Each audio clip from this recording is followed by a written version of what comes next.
नमस्कार मंडळी, क्रिशवीज व्लॉग या आपल्या चॅनलमध्ये आपणा सर्वांचं अगदी मनापासून स्वागत आहे.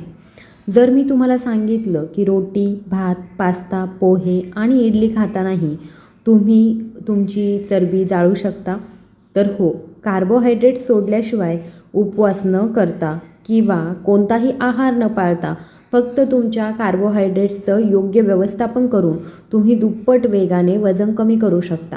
आजच्या व्हिडिओमध्ये मी जगातील सर्वोत्तम वजन कमी करणाऱ्या तज्ज्ञांची शिफारस केलेल्या 5 युक्त्या तुमच्यासोबत शेअर करेन. सर्वांना नमस्कार. मी एक गोष्ट वारंवार लक्षात घेतली आहे. लोक त्यांच्या वजन वाढण्यासाठी त्यांच्या आहाराला दोष देतात. त्यांना वाटतं की मी खूप भात खातो म्हणूनच माझं वजन जास्त आहे. काही म्हणतात की मी खूप रिफाईंड पीठ खातो. काही म्हणतात की मी गोड पदार्थांचा प्रतिकार करू शकत नाही म्हणूनच माझं वजन कमी होत नाही. पण तुम्हाला माहीत आहे का, समस्या तुमच्या आहारातील कार्बोहायड्रेट्सची नाही आहे, तर ती खाण्याच्या चुकीच्या पद्धतीची आहे. जर तुम्ही कार्बोहायड्रेट्स योग्यरित्या खाण्यास शिकलात तर तुम्ही वजन कमी करण्याची प्रक्रिया वेगवान करू शकता. कल्पना करा की तुम्ही पूर्ण भात खात आहात, भरपूर भात खात आहात आणि तुमच्या आवडत्या पदार्थांचा आनंद घेत आहात आणि तरीही चरबी जाळत आहात. हे ऐकायला खूप छान वाटतंय. हे 5 कार्ब्स नियम पाळायला सुरुवात करा आणि तुम्हाला दिसेल की तुमचं शरीर आपोआप चरबी वितळायला आणि जाळायला सुरुवात करू लागतं. मंडळी, शरीरामध्ये चरबी वितळायला आणि जाळायला सुरुवात करण्यासाठी इन्सुलिन जे आहे हा हार्मोन महत्त्वाची भूमिका बजावत असतो. हो, तोच हार्मोन जो रक्तातील साखर नियंत्रित करतो. जेव्हा आपल्या रक्तातील साखर वाढते तेव्हा आपलं शरीर ते नियंत्रित करण्यासाठी इन्सुलिन नावाचं हार्मोन सोडतं. इन्सुलिनचं काम रक्तामध्ये फिरणारी साखर पेशींमध्ये ढकलणं हे आहे. ज्याप्रमाणे पोलीस येऊन रस्त्यावर जमलेल्या हिंसक गर्दीला नियंत्रित करण्यासाठी लाठ्यांचा वापर करतात, तेव्हा लोक त्यांच्या घरामध्ये धावतात, लपतात किंवा रस्ता रिकामा करतात. त्याचप्रमाणे इन्सुलिन रक्तप्रवाहातून बाहेर पडून साखर त्याच्या घरामध्ये ढकलते. पेशी आणि आपल्या रक्तातील साखरेची पातळी कमी होते. आपल्या शरीरामध्ये निर्माण होणाऱ्या इन्सुलिनचं प्रमाण आपल्या रक्तातील साखरेच्या पातळीवर अवलंबून असतं. आपल्या रक्तातील साखर जितकी जास्त असेल तितकंच आपलं शरीर ती नियंत्रित करण्यासाठी जास्त इन्सुलिन तयार करतं. तथापि जेव्हा आपल्या रक्तातील साखरेची पातळी वारंवार वाढते तेव्हा इन्सुलिनची पातळी नैसर्गिकरित्या वाढते, ज्यामुळे इन्सुलिन प्रतिरोधकता निर्माण होते. याचा अर्थ इन्सुलिनची प्रभावितता कमी होते. शिवाय उच्च इन्सुलिन यकृताला अतिरिक्त साखरेचे चरबीमध्ये रूपांतर करण्यासाठी आणि ती साठवण्यासाठी सुद्धा सिग्नल देतं. हे शरीराला एका प्रकारच्या चरबी साठवण्याच्या पद्धतीत भाग पाडतं. आणखी एक गोष्ट अशी आहे की जेव्हा इन्सुलिनचं प्रमाण जास्त असतं तेव्हा आपलं शरीर साठवलेली चरबी जाळू शकत नाही, कारण इन्सुलिन चरबीच्या पेशी बंद करतं आणि लॉक करतं, ज्यामुळे शरीर त्याच्या इंधन म्हणून वापर करण्यापासून रोखतं. तुम्ही कितीही व्यायाम केलात, कितीही वजन उचललं किंवा कितीही धावलात तरी तुमची चरबी हलण्यास नकार देते. म्हणूनच वजन कमी करण्याचा सर्वात महत्त्वाचा टप्पा म्हणजे इन्सुलिन नियंत्रणात ठेवणे. तुमचं इन्सुलिन जितकं कमी असेल तितकी जास्त चरबी तुम्ही जाळता. आज मी ज्या 5 युक्त्या सांगणार आहे त्या तुमच्या रक्तातील साखर स्थिर ठेवण्यास आणि इन्सुलिन नैसर्गिकरित्या कमी ठेवण्यास मदत करतात.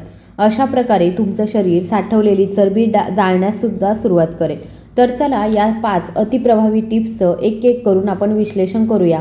त्यांचं अनुसरण कसं करावं आणि त्यांचे तुमच्या शरीरावरती काय परिणाम होतील. पहिली युक्ती म्हणजे शिजवा, थंड करा, पुन्हा गरम करा आणि खा. ही युक्ती क्वचितच ज्ञात आहे, परंतु ही एक अत्यंत प्रभावी पद्धत आहे जी तुमचा एकूण कार्ब भार कमी करू शकते. जेव्हा तुम्ही ताजं शिजवलेलं भात, पास्ता, बटाटे किंवा इतर उच्च स्टार्चयुक्त पदार्थ ताजे शिजवलेले किंवा शिजवल्यानंतर लगेच खात नाही तर ते रेफ्रिजरेटरमध्ये ठेवता, तेव्हा त्यातील बहुतेक स्टार्च प्रतिरोधक स्टार्चमध्ये रूपांतरित होतात. प्रतिरोधक स्टार्च शरीराला पचण्यास जास्त वेळ लागतो. ते इतक्या लवकर सहज पचत नाही आणि परिणामी रक्तातील साखर हळूहळू वाढते, ज्यामुळे इन्सुलिनची वाढ रोखली जाते. मी म्हटल्याप्रमाणे जेव्हा इन्सुलिनची पातळी कमी असते तेव्हा नैसर्गिक चरबी जाळण्याचं प्रमाण वाढतं. आपण आपल्या भारतीय घरांमध्ये ही युक्ती सहजपणे पाळू शकतो. उदाहरणार्थ, जर तुम्ही दररोज भात शिजवत असाल तर एक सोपा बदल करा.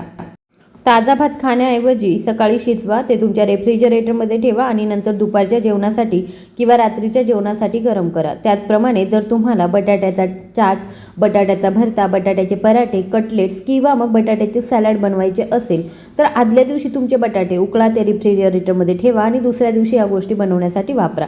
रात्रभर रेफ्रिजरेटरमध्ये ठेवल्याने बटाटे किंवा इतर कोणत्याही उच्च स्टार्चयुक्त अन्नामध्ये प्रतिरोधक स्टार्च तयार होतो, ज्यामुळे साखरेचं प्रमाण अचानक वाढण्यास प्रतिबंध होतो.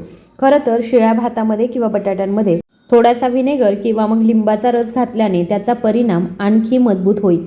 ही युक्ती रक्तातील साखर आणि इन्सुलिन कमी करण्यास मदत करते, ज्यामुळे तुमचं शरीर जास्त साठवलेली चरबी जाळू शकतं. आणखी एक युक्ती म्हणजे रात्री कार्बयुक्त जेवण खाणं टाळा. मंडळी, हे एक आपण सर्वजण नकळत एक चूक करतो. कधीकधी आपण ती जाणून बुजून करतो आणि त्याचे परिणाम आपल्या शरीराला भोगावे लागतात. सकाळी हलकं जेवण, मध्यम जेवण आणि रात्री गरम रोट्या, भात, पुलाव आणि बिर्याणीसारखं जड जेवण हे आपल्या सर्वांसाठी एक सामान्य दिनचर्या आहे. पण सत्य हे आहे की रात्रीचा वेळ हा कार्बोहायड्रेट्ससाठी सर्वात वाईट वेळ आहे. रात्र होत असताना आपल्या शरीराची इन्सुलिन संवेदनशीलता नैसर्गिकरित्या कमी होते आणि आपलं शरीर साखर योग्यरित्या हाताळू शकत नाही. दिवसा ऊर्जेसाठी आपलं शरीर जळणारे कार्बोहायड्रेट्स थेट चरबीमध्ये रूपांतरित होतात आणि रात्री साठवले जातात. आणि त्याशिवाय आपण रात्री हालचाल करत नाही. जेवणानंतर आपण सोफ्यावर झोपतो, टीव्ही पाहतो किंवा इतर कामे करतो, परंतु हालचाल करत नाही. म्हणून रात्री जास्त कार्बोहायड्रेट्स खाणं हा चरबी वाढवण्याचा जवळजवळ निश्चित मार्ग आहे. तर व्यावहारिक उपाय काय आहे? उपाय म्हणजे रात्रीचं जेवण लवकर आणि हलकं ठेवावं. नाश्त्यामध्ये किंवा दुपारच्या जेवणामध्ये रोटी, भात, बटाटे ठेवावे आणि रात्री बहुतेक भाज्या, मसूर, पनीर, सूप, सॅलड किंवा मग प्रथिनयुक्त पदार्थ जे आहेत ते खावेत. या साध्या बदलांमुळे तुम्ही झोपेत असतानाही तुमच्या शरीरातील चरबी जळत राहील. मी स्वतःही ही युक्ती अनेक लोकांवर वापरून पाहिली आहे आणि त्याचे परिणाम आश्चर्यकारक आहेत. मंडळी, तिसरी युक्ती ही भारतीय घरांसाठी सर्वात व्यावहारिक आणि परिपूर्ण आहे. आपण सर्वजण जेवणानंतर काय करतो? आपण आपले प्लेट्स खाली ठेवतो, टीव्ही चालू करतो, मोबाईल फोन घेतो किंवा अगदी थेट झोपायलाच जातो. पण ही सवय तुमच्या रक्तातील साखरेचं प्रमाण वाढवते, ज्यामुळे इन्सुलिनची पातळी वाढत जाते आणि चरबीचा साठासुद्धा वाढतो. हे सोप्या पद्धतीने समजून घ्या. जेव्हा तुम्ही रोटी, भात, दलिया, पोहे, पराठा, इडली, डोसा इत्यादी कार्बोहायड्रेट्स खाता, तेव्हा ते साखरेत रूपांतरित होतात आणि तुमच्या रक्तातील साखर वाढवू लागतात.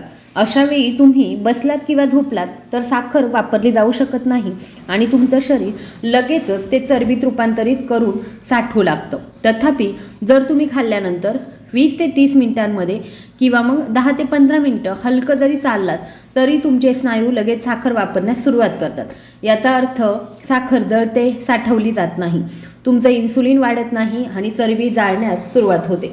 तथापि जर तुम्हाला चालणं कठीण वाटत असेल तर तुम्ही घरातील छोटी कामं देखील करू शकता. उदाहरणार्थ, तुम्ही भांडी बाजूला ठेवू शकता, स्वयंपाकघरामध्ये थोडीशी साफसफाई करू शकता, कपडे दुमडू शकता, जेवणाचा टेबल साफ करू शकता. मंडळी, चौथी युक्ती म्हणजे उघडे कार्ब्स टाळणं. खरं तर ही एक मोठी चूक आहे जे आपण सर्वजण दररोज करतो. उघडे कार्ब्स म्हणजे प्रथिने किंवा मग चरबीशिवाय फक्त कार्ब्स खाणं. उदाहरणार्थ, साधी रोटी, साधा भात, फक्त ब्रेड, चहासोबत बिस्किट किंवा मग फक्त एखादा खारट नाश्ता. जेव्हा तुम्ही फक्त कार्ब्स खाता तेव्हा ते शरीरामध्ये खूप लवकर पचतात. साखर शोषण्यापासून रोखण्यासाठी दुसरं काहीही नाही, म्हणून ते रक्तप्रवाह खूप लवकर जातं. यामुळे इन्सुलिन वाढतं, जे शरीरातील चरबी वाढवण्यासाठी परिपूर्ण आहे.